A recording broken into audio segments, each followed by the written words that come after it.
Hi, you guys. I'm glad you made it back. But if this is your first time here, I want to welcome you to my GMC Do-It-Yourself Repair channel. In my channel here, you'll see I have tons of videos that I'm sure that I have something in here that'll interest you. It doesn't take a lot of experience or knowledge and doesn't take a lot of tools. And one thing for sure, you're going to save tons of money. So before you go to a mechanic or the dealership, click on the upper right-hand corner there and explore my channel. I'm sure I have something in there that's going to save you some money. But before we get started, please don't forget to like and subscribe. This really helps my channel. And by the way, hit that bell and leave a comment. And believe it or not, if you leave a comment, I respond back to you. Yeah, I know, I don't have a life, so I have nothing else better to do.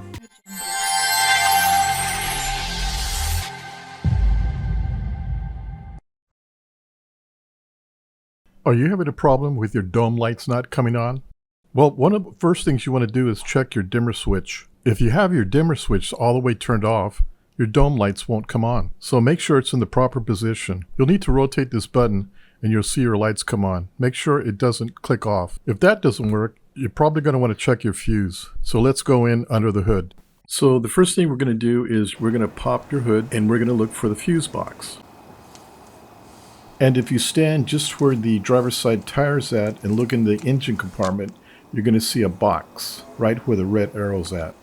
Okay, what we're going to do is we're going to remove this lid on top of this box. You're going to put your hand behind the box, you'll feel a little lip, and you're going to pull upwards and it'll pop right off.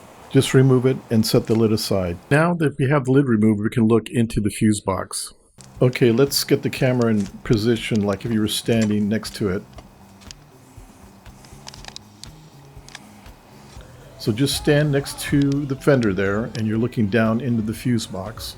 Now if you look to the right of that box, you'll see a gray module right where the red arrow's at. And if you look above around the 10 o'clock position, right where the red arrow's at, you're going to see a red fuse. It's a 10 amp fuse. That is your dome light fuse. Well, I hope this solved your problem. See how simple that was? Well, I hope this helped. Okay, well I hope you enjoyed this video and I hope it was very informative. Please check out my other how-to videos. Oh, and check out my new website. There's new items being put in there every day. Don't forget to like and subscribe, and of course, hit the bell. Until then, we'll see you at my next video. Bye.